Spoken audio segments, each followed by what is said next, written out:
So in this Estate and CX episode, I've got Ben from Keystone's a Liverpool estate agent. Ben has been with us for 5 years as an Iceberg client. And in this episode, I explore about when he set it up. He set it up originally with his dad, the journey that he went on learning about being an estate agent, having been never in a estate agency before, to then hitting lockdown, having a heart attack, then deciding he wants to grow his business greater, to then learning digital marketing, and then understanding who Ben is today, 5 years on.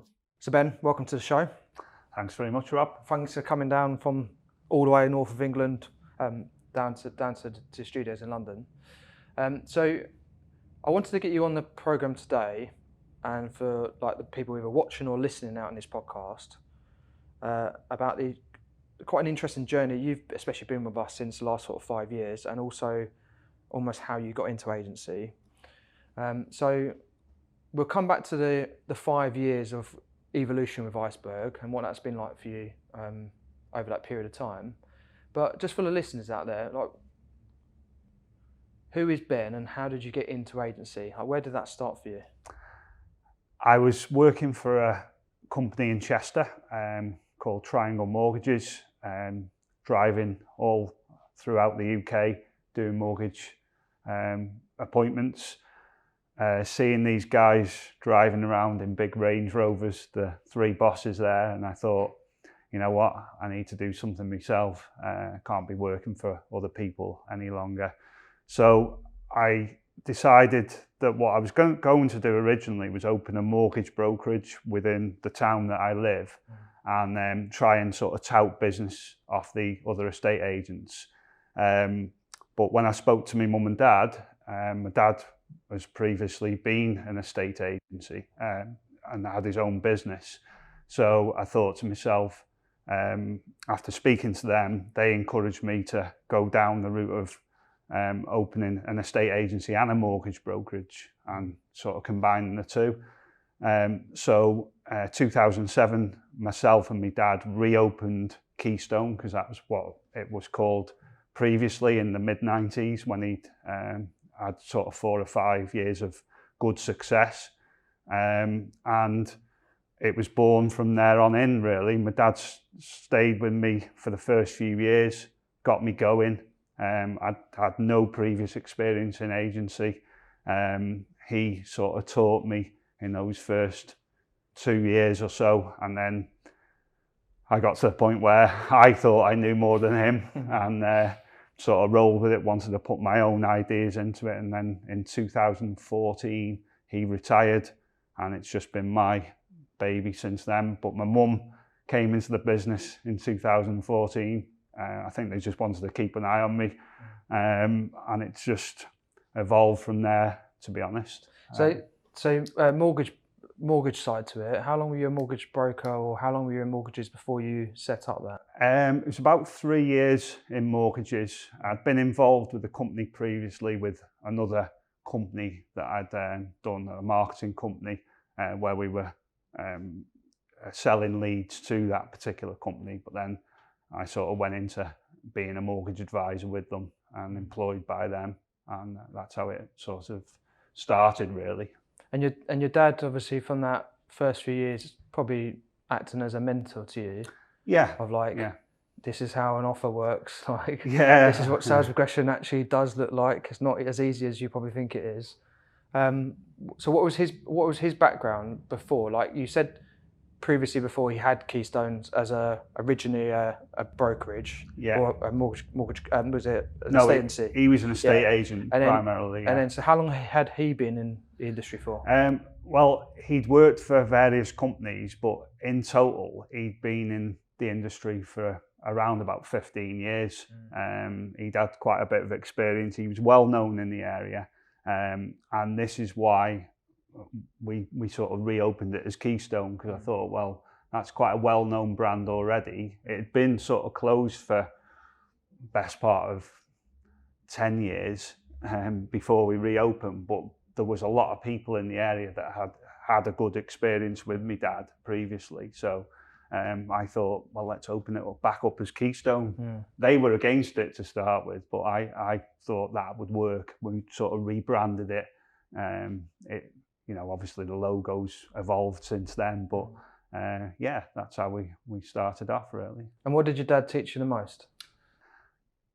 I was under the impression when I started agency, and I remember this, that I thought houses just sold themselves.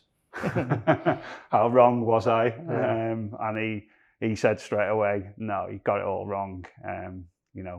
Especially in 2007. Oh yeah. Clint, who we just had on the podcast before, was talking about when he set up in it was like 2007, 2008. He went self-employed. I remember me starting in 2007. You all know what happened. Like going into it, going, it's going to be good money. I'm going to be a stage. I'm going to be driving around my BMW, all sorts of stuff, and then straight off a cliff. So that must have been especially having someone like your dad on board with that probably expertise and experience of having those different markets and stuff. You must have learned a lot in that period of time then. So like going back to the original question, like what did he probably teach you in that period of time where? Hard work. I know it sounds simple, but we really did have to knuckle down in those years because we all know what happened. And certainly from 2008 through till 2011, we were working 7 days a week. We were obviously in the infancy, trying to build the business, trying to obviously leaflet drop and door knocking and all this sort of stuff, and just trying to build the business. So it was just sheer hard work. But I remember a time in 2009, I think it was, where the pipeline was 3 properties. Wow. And we were like, oh my God, we're gonna have to like close here, there's not. And we were charging low fees at the time. There was just nothing in the pipeline whatsoever. The market was in a chronic state, and it was just hard work. And I know it sounds simple, and I know you might have been wanting a more technical answer, but that was what he drilled into me. And the other thing I remember him always saying was, if you're not moving forwards, you'll go backwards. And that's what stayed with me all throughout these years, is like, always look for the next thing. Always look for the next thing that's coming and try and be ahead of the game, ahead of the other agents, and bringing new things in. And it's probably something that's, certainly over the last 5 years has, been a good thing to have in me, is always striving for that next unique thing that is going to help sell houses. And what was it like so you said your mum came in the business in 2014. Was she still around at that period of time? Was she still helping out when it was you and your dad? Or yeah, in those early years, she tended to stay out of it, to be honest. Let me and my dad get on with it. She'd step in when me and him were having a row, which we used to have quite a lot of. She seemed to stay out of it. She had her own job, and she never really had much input other than just encouragement. Yeah. So when she joined in like 2014, like what was maybe the difference between you and your dad being together and you and your mum being together as a business partnership? Did you get anything different? Was it different environments, or was it? No, my mum let me run with it. Yeah. Not that my dad didn't, he certainly let me implement some ideas, but my mum had no previous experience in estate agency. She tended to stay on the lettings side of the business that had grown quite a bit over those last couple of years. When the market was sort of bad, we went into that and diversified, and that's how we sort of survived really, is building up a lettings portfolio. But my mum sort of run with that really and let me get on with it, to be honest, and implement a lot of my own ideas, stuff that I'd sort of wanted to do for a few years, and I was sort of had a bit of a free rein to do it. Always used to sort of run it by them first, but now it's got to the stage where they just don't have any input. I just run, mate. And like with your mortgage background, going from that, getting into that agency period, and obviously since then, like what's the advantages of having that knowledge of being a mortgage broker? And it's an advantage, definitely, because you understand the market better. I think you can predict trends a little bit better as well. Like you can see, like it doesn't take a rocket scientist to realize this, but back in October, when interest rates started rising, you sort of knew what was going to happen because you'd had that previous mortgage background, and yeah, probably being able to predict what's going to happen. I think that is definitely something that I'm able to do because of that background. And then so like 2014 comes, you then take full run-ins of the ship. Not necessarily you weren't doing that before, but you didn't necessarily need to have that like other partner to come to some form of agreement, right? And then I met you in 2018. Yeah. Like, did anything significant happen in that period of time when your dad left and you were just running it yourself? Yeah. Was there anything that without your dad being around? It certainly, I think it helped that the market was improving as well, but the business did start to certainly increase in turnover and increase in property numbers sold during that period. And the only thing I would say is that we sort of got sucked into reducing fees and, probably because I wasn't offering anything that different to any other agents other than my personality. It was a bit of a race to the bottom in terms of fees, and I got to the point in sort of 16, 17 where I was down to sort of around the £1,500 mark plus VAT, and I'm charging that regardless of the property size. I'd got sucked in a little bit to that, desperate for the instruction, basically. It's quite easy though to be in that way, because like if you're reliant on the hour maybe conversation you've got with someone sat in their front room of their house, and you're going against two other agents, and you're both they're all on the portals, you all do professional photography, you all do floor plans, you all got high street offices. It's like if the brain's just comparing it, and the only comparison left is the price of the house and the fees, then naturally that's going to be the choice. And the bit that you will always struggle with, I think most people always struggle if they're in sales, is they obviously didn't like me over that person, but really when they look at it, it's just a comparison chart. Yeah. So if you're not doing anything different or having no different setup, then it's naturally going to come down to that, and then you do get sucked into that part too. We're literally Mark was only doing on the last podcast, and we've had numerous conversations about it in the past, like differently to probably where you are today. But if you've got less stock and you've got less fees, naturally your business is earning completely less amount of money, and then you're completely screwed. Yeah. Okay, so you got pulled into that part, and you said 2016, 2017. So like, what was the turning point where you thought there must be something a bit different out here for this? Like, I'm fed up with this. Without a doubt, meeting like yourself, Mark, in November 18. I know we're jumping a year, but how did that journey lead up to that? Like that's the bit that's always interesting. It's like you've gone from, we're down south, we run a digital agency at the time, looking to go into the CRM space and all the software and stuff like that. You're up there.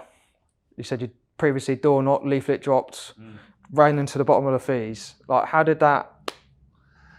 It just got to the point where you were thinking, this is like not good anymore. We're working really hard with big numbers of properties on the market, but for low fees, and it just wasn't really making sense. And then I started to watch Mark a little bit on Facebook.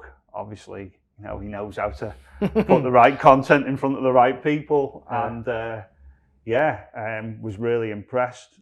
I'd sort of also looked at a couple of other people out there as well, which I won't mention because they probably are competitors. But I've seen what Mark was doing, was interested, scheduled a call, had a chat with him, and the rest is history, really. I mean, you know, came down in November 18, and yeah, that was really the turning point, is seeing him, because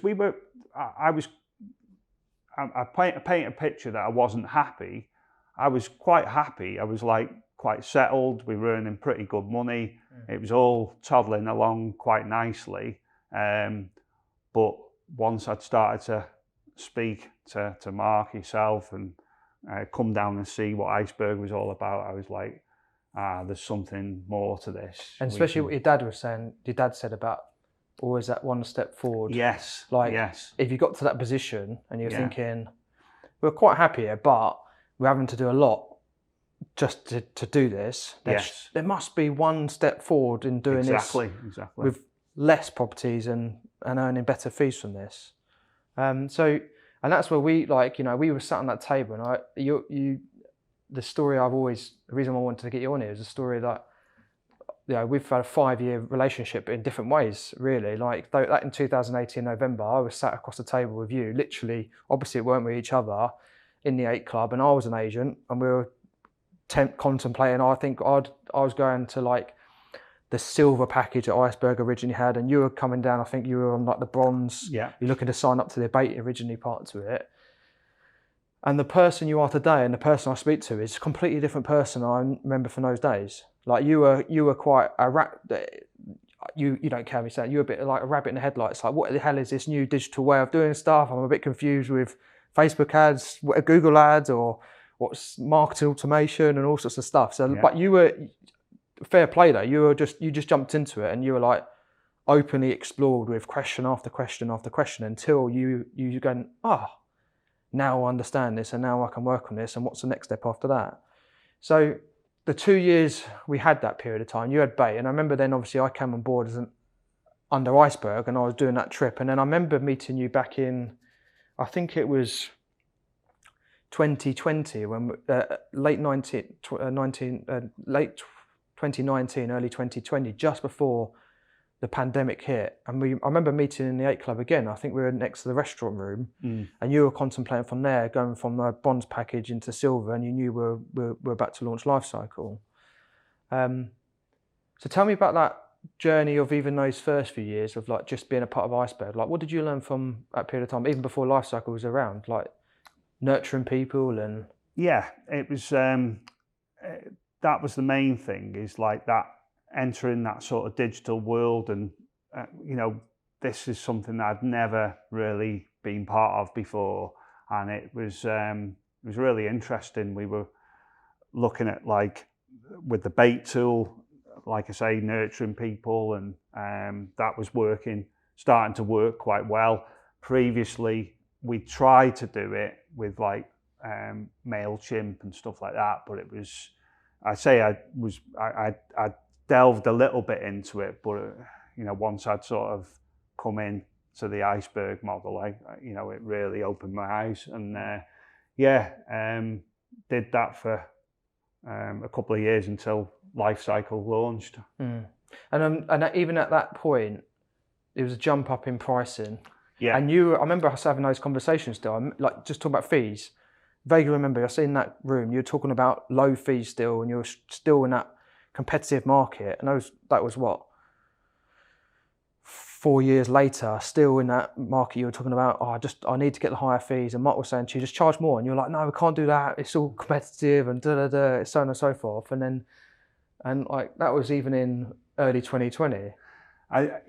We had made an increase in the fees straight after November 18. I'd put it up by a few £100 straight away, and we'd sort of run with that, but it was still relatively low. And then the big jump came once Lifecycle launched in 2020, because we were starting to able to do a lot more with that, you know, straight away. And how did that make you feel when you first went into those houses and saw those clients where you gave them the fee that you wanted to charge, and they went, yep?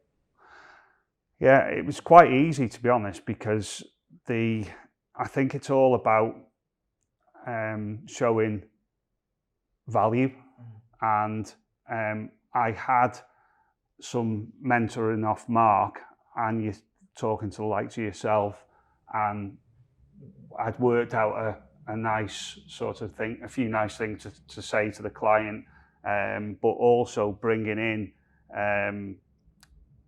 things that would help them see the value of what we were doing. The property videos, we'd actually started the property videos back in 2016 when Facebook launched their live videos. I'd seen what a few people were doing and decided I'm going to take someone through a property and see what kind of reaction I get to people with people. And I thought it was awful. I thought I sounded terrible, and it was like embarrassing. And then some guy stopped me in the street and he said, "I've seen that video you did on Facebook. It was fantastic." And a few people started to say it. And I thought, well, I'll run with this. I'll carry on doing it. I sort of had my encouragement, and then that evolved into bringing it in where you didn't do the live video. You sort of started to put little videos together on iMovie and things like that. And then Lifecycle launched, and it was a brilliant channel to sort of do the YouTube videos and channel it through the Lifecycle system. And then you were able to sort of nurture those people. And that was obviously during like the 2020 lockdown period, where it was more virtually required, pre-launch and stuff like that, and people not necessarily like, restrictions. I remember even having those conversations with you, like the restrictions on how people can view, whether they can view or not view, and that's interesting. So like the 2020, like even the person you were in the early 2020s to where you are now, is I'd see Ben as a different person. Like what happened in like the lockdown period of time that made you change who you are today? The pandemic really hit me hard. I'm a very outgoing person. Me and Jill get away traveling whenever we can. We go on a lot of holidays and stuff like that, and it stressed me out big time. I was right at the very beginning. I was extremely stressed, and I think it contributed to a heart attack, which I had on April the 3rd, 2020, in a mate of mine's garage. I shouldn't have been there. It was total lockdown at that time. He had a gym in his garage though, and at the time I was doing a lot of circuit training, and I just phoned him and said, "Look, I can't handle this. I need to release. Can I use your garage for an hour?" Like, "Yeah, come down." Anyway, went in the garage. He wrote a workout on the board for me because he was my circuit training instructor. Did the workout, felt a bit weird in the workout itself, and Rob was in the house, so we were sort of abiding by the rules. And I went in and I said, "Look, mate, I don't feel right." And he said, "Well, sit down." I could hardly breathe at this point. And then Rob said, "I'll make you a brew, you've overdone it, just sit down, you'll be fine." And next thing you know, it just escalated. I'm on the deck, fighting for breath, wondering what the hell was happening to me. I thought I was having a panic attack. And anyway, Rob rang the ambulance, and luckily they came quite quickly. And I said, "What's happened?" And they said, "Oh, you've had a heart attack." I was like, "Oh my God." I just couldn't believe it. And rushed into hospital, stent.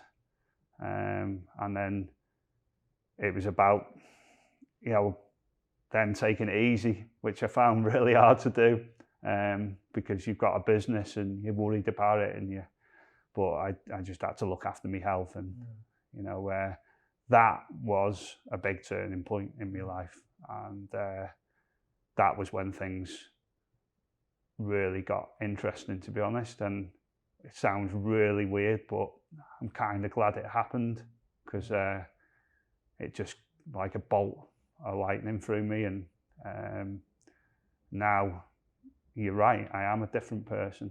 And I did have to take it easy for a I year remember or so. there was a book I told you to read or something like that. I remember that time. I just said, have a listen to this book. I think it was You Were Stressed at the time. And I said, there was a book, I remember messaging you and said, you should just read this. And I've forgotten what it was, but...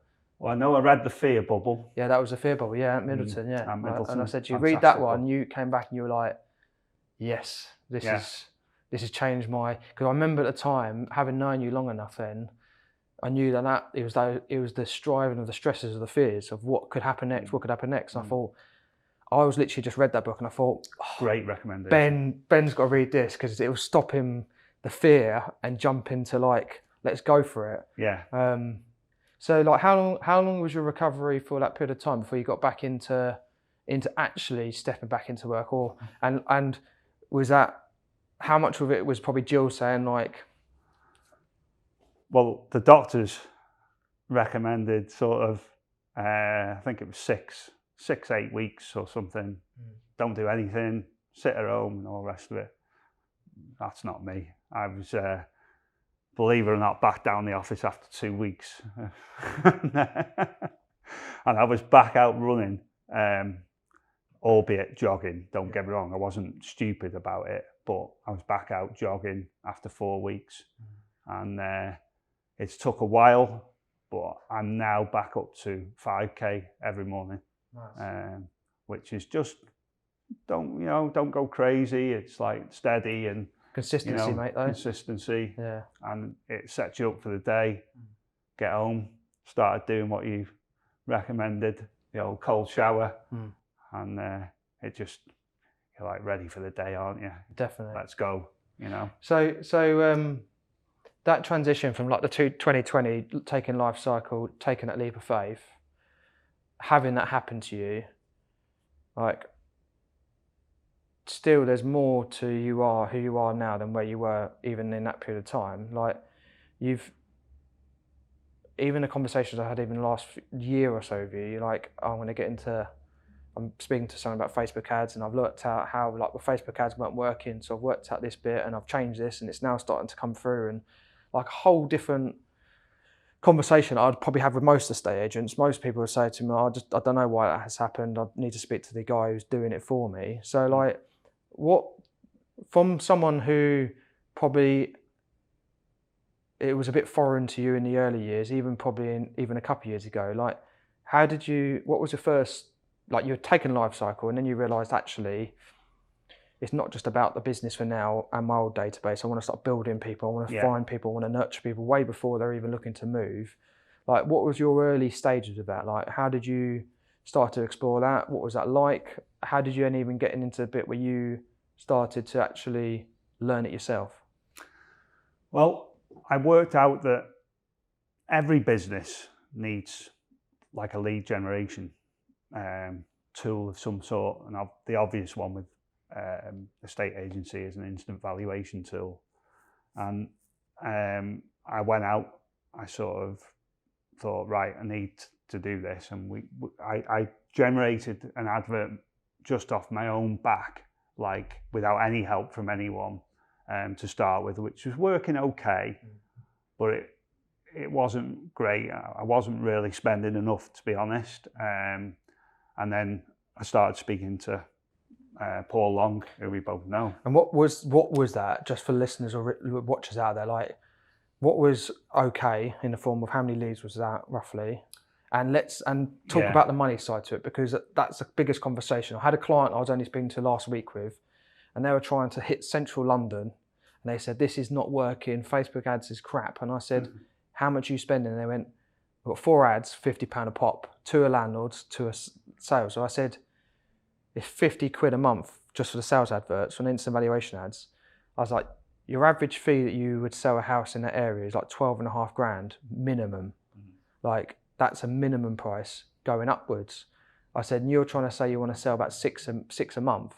That's a £900,000 a year business, and you're willing to invest £1,200 a year. So like, what did you start with? I know obviously it's minimums, but started with £1 a day. Yeah. And we've seen a little bit of success from it. There was leads coming in, but it was nowhere near enough really. We're spending sort of £5 a day now With Facebook, we're spending £12 a day with Google, and it's but you got to get them set up right, and it's got to be consistent.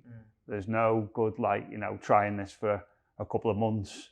It's not going to work. You need it to be constant all the time, ongoing, it was ads manager in Facebook is a bit of a nightmare, to be honest. And you go into it for the first time and you're like, what the hell's going on here? It's like, what's this all about? Why have they made this so complicated? But once you've actually learned, and I sought help from the likes of Paul Long, YouTube, various sources, just trying to work out how you do all this. I even spoke to Meta a few times, booked in some calls with them, quite helpful, to be honest, free of charge. The key thing really is, once you've got something that's working, it's just consistency. And those instant valuation ads, I think a lot of agents make the mistake of trying to ring them. We don't ring any of them.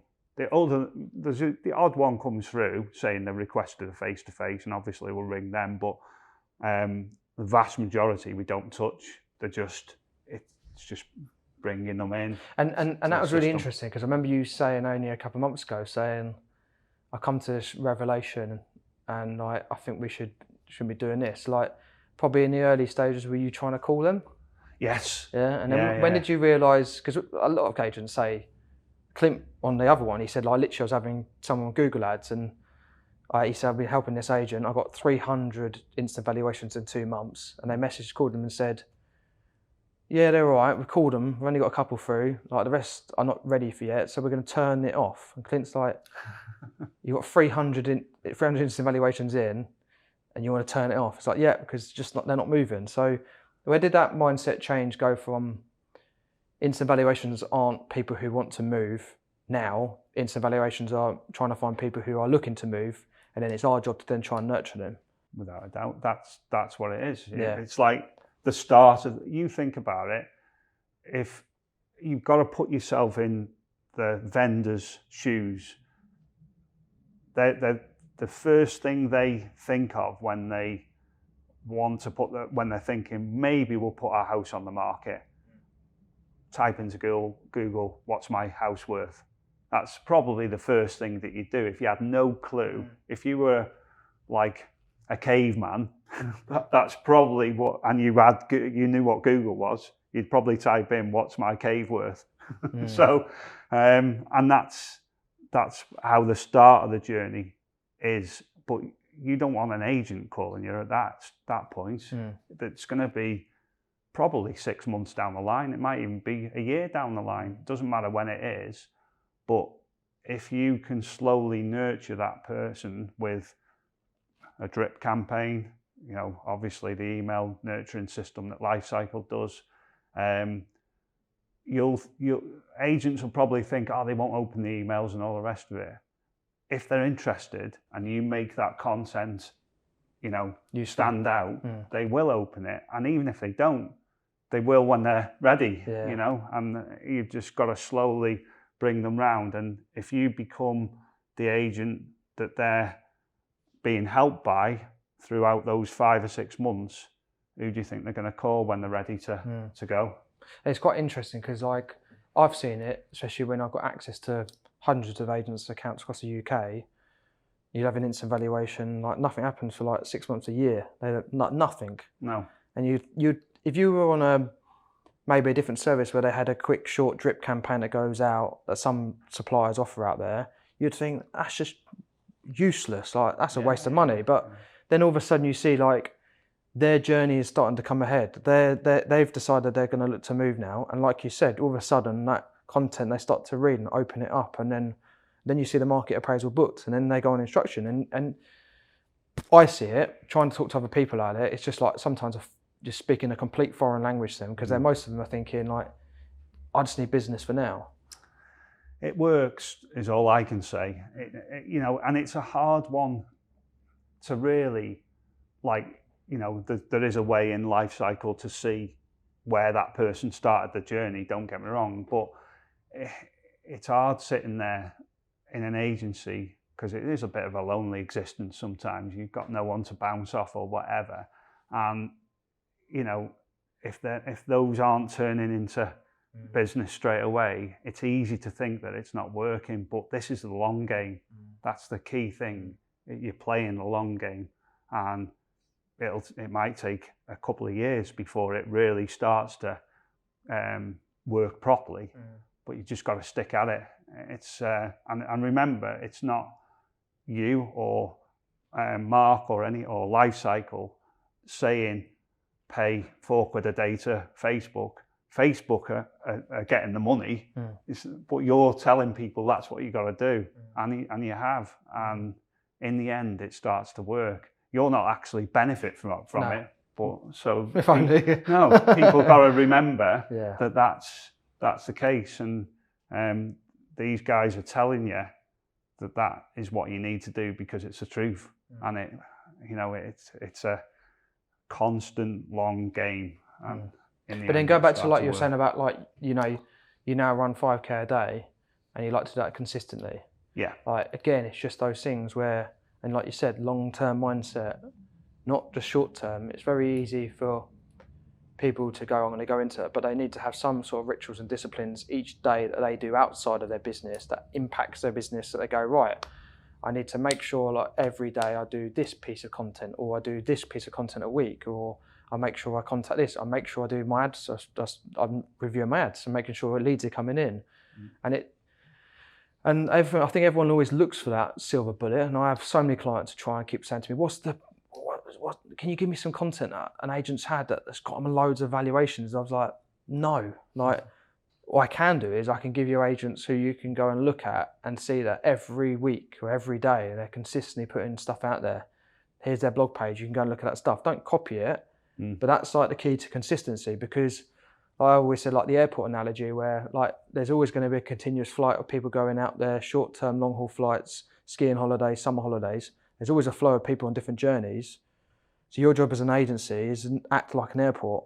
You've got all these people, getting the people to come to you, and for whatever long journey they've going on or short-term journey, you're the influencing person in that process, that when they decide to move, you're going to be the agent. But like you said, it's like each month there's going to be those new set of people coming through your airport, looking to sell, looking to buy, looking to rent, looking to let.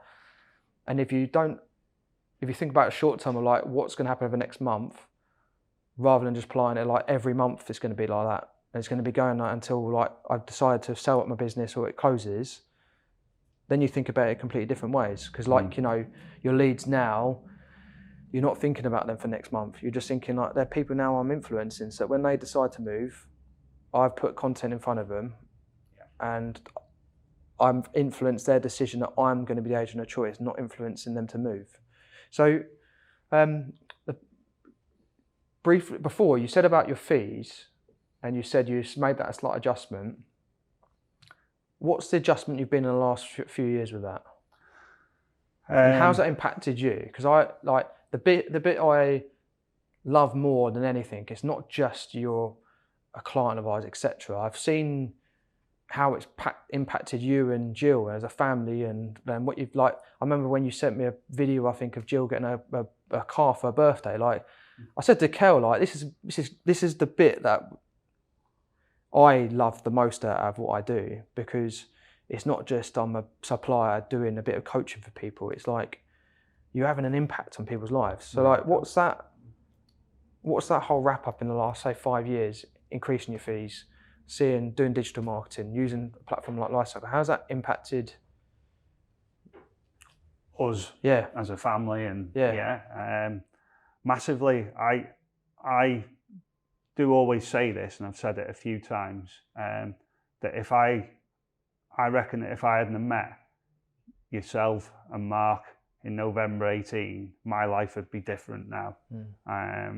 Maybe I might have come on board in the end anyway, I don't know, but it's been a huge influence like in my life over the last few years. You know, especially the support side of things, the mentoring, the coaching and stuff like that.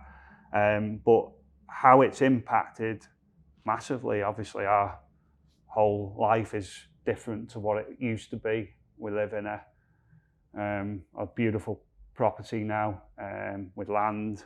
You know, we're not millionaires or anything like that, but we certainly lead a nice life, and you know, You less stressed?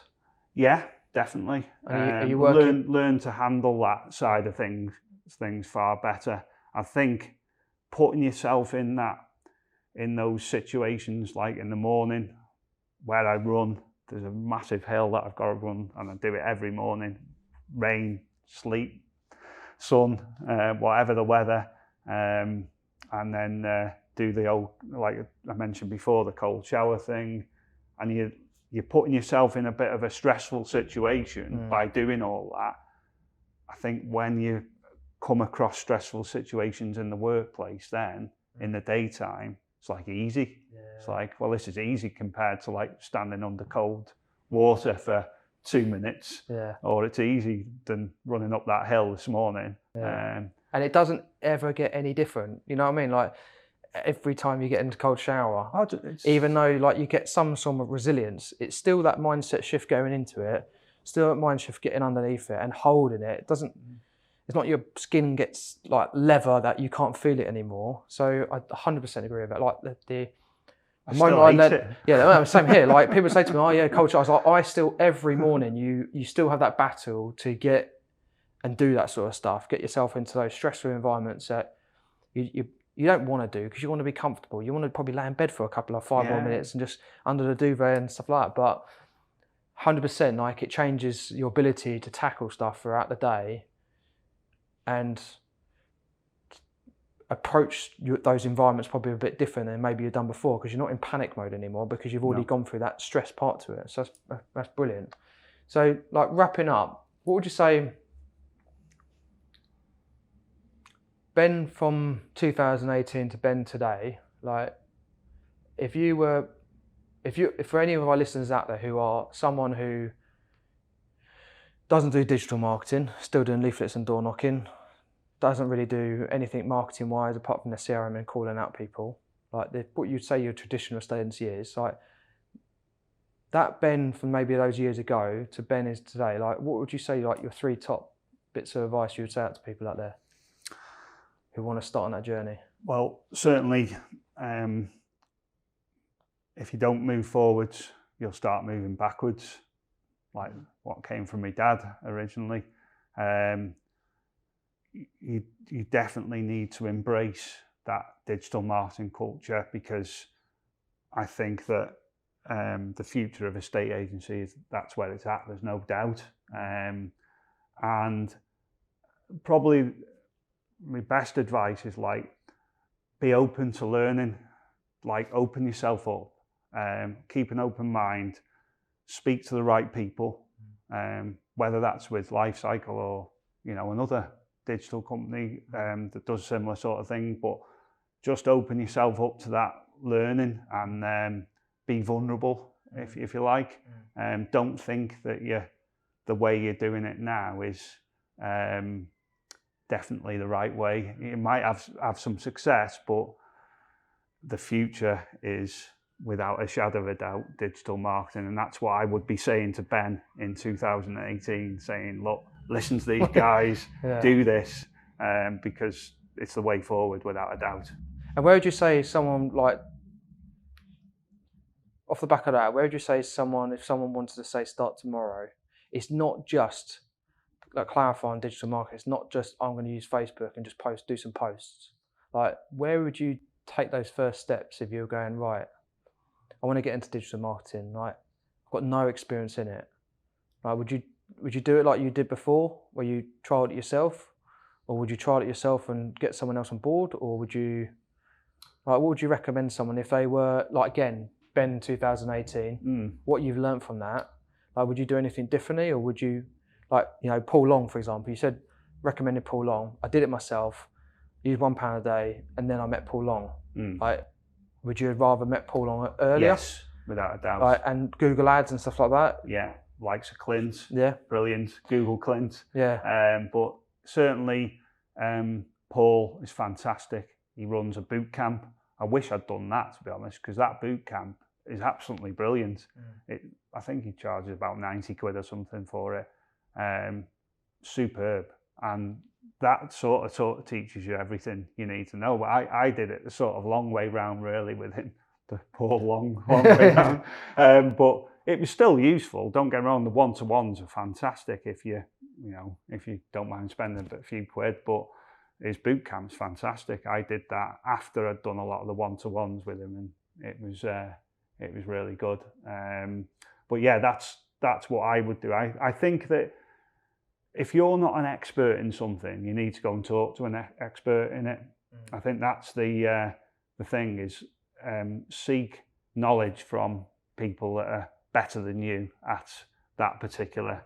Going back to what you said about the vulnerability of like not knowing it all. Yeah, like exactly. like when you look at a boardroom of directors, every director's got a niche in their own collaborative way that comes together to create that. And yes, you might be an entrepreneur on your own and feel like you need to be this Swiss Army knife, but at any one point, if it's taking up too much time doing your Google ads or your Facebook ads or learning about new stuff, it's like, can I get someone else who's an expert that can do it quicker or teach me quicker?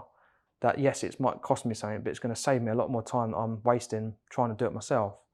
That's the mindset that I'm starting to adopt now for the next phase of growth, is getting people in the business or sort of out on the outskirts of the business that can do things better than me, and it's about bringing it all together really, and that's the next phase. So hopefully we'll have another conversation in 4 or 5 years' time. That leads on to the last question. Like, what is the future of Ben and Keystone? Like Jill's been on board for a couple of years now. Yeah, so Jill's my wife. For any of the listeners, they've probably guessed by now, but she's been fantastic. I can't really express what a difference she's made to the business. Took a lot of the pressure off myself.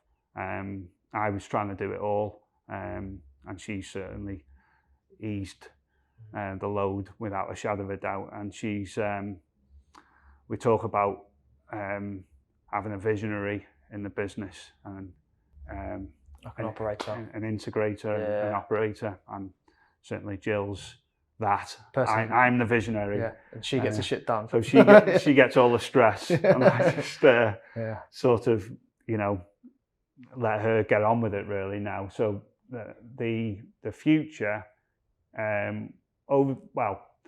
this is where we're currently at. Like last year, we were the second biggest selling agent in the Flintshire area. So I'm not one for putting out there that I've got the biggest market share or selling more houses than anyone else in Flintshire. That means nothing to the clients. What's important to them is how you're going to help them get from A to B. But I am proud to say that last year we were the second biggest selling agent in the Flintshire area, but over the last 8-9 months we've been number one. So that was the aim, because you have to measure yourself against something, but it's not all about that, it's more about the services that we're providing, and I want to become the best agent of choice because we give that super service. And that's quite interesting, because you see agents out there who can say that they're number one, but underneath it all, that they're offering like £600 fees, and you're like, it's great being number one, but you're going back to who you were at the beginning, like low fees, huge volume. Yes, you're number one. It's because like you're just offering a cheap service. So the fact that you have increased your fees, invested into a new way to working, and become number one it must, like, going back to your measures, like in the last few years, going down that part and all the efforts you've gone into that, I can see why it's rewarding the last 9 months. That it's not just an egotistical thing, bragging up we're number one because we've just dropped our pants and we're number one now. Like to charge more, usually goes, you get less market share. We actually charge more than any of our competitors in that area. There's only one that charges more than us, but he's in a different kind of price bracket, really. And yeah, but it does make me proud. And sometimes I think you do have to stop and go, fair play, like give myself a little bit of a pat on the back here. I've done quite well to get to this stage, but we're certainly not stopping here. This is just really I think we're still in the sort of the middle stages of where I want to be, to be honest. And yeah, the next 5 years, the plan is to grow the business even more. Right team on board, enable you to probably without a doubt step out of certain bits and occupy. Key thing, right people in the right seats. Yeah. We're bringing Lee on board, who's in the room now with me. Obviously with Jill, I've been interviewing this week. There's another young lady joining us that I think will be fantastic. But yeah, it's just about getting the right people around me, and then we go, and we grow it even bigger than what we are now. And there is a core focus. There is a vision. Don't really want to say it here, and again, it's but the obvious answer is that we want to grow much bigger than what we are now, but not to a silly level. Just want to get to a comfortable level where myself and Jill can sort of be on the periphery of the business rather than working day to day in the business. That's where we really want to get to. And well, I can share a bit of a dream. I started the summer holidays with Blake in a nice big camper van. Off we go for 6 weeks. That's where I want to get to, and not have to worry about the way the business is running. Have good people there. And that is a lot more meaningful dream than the money. Like when you talk about we want to grow it, it's not necessarily the dream is that, not necessarily I just want more money because I just want to be more greedy. Yeah. The fact that and you'll get there eventually, and then when that happens, you can look back and go, this is 6 weeks worth of memories I'm going to create with my child and Jill. Yeah. Which is a lot more meaningful than I want to do this, I'm going to get a big house and I just want to have a Ferrari. Like again, like you buy the car, 2 years later, it's like it's fine for like if that floats your boat, no problem. But I believe that money is there in the bank, great, but memories, they last forever. That means more to me. Making memories. Definitely. Appreciate you coming on today, Ben. Okay, mate. Thank you very much. Nice one. Cheers. Thanks for listening to this Estate Agency X podcast. Can you make sure that you're actually subscribed to this podcast channel if you liked the content? It helps us massively to get better guests, and it just helps us generally.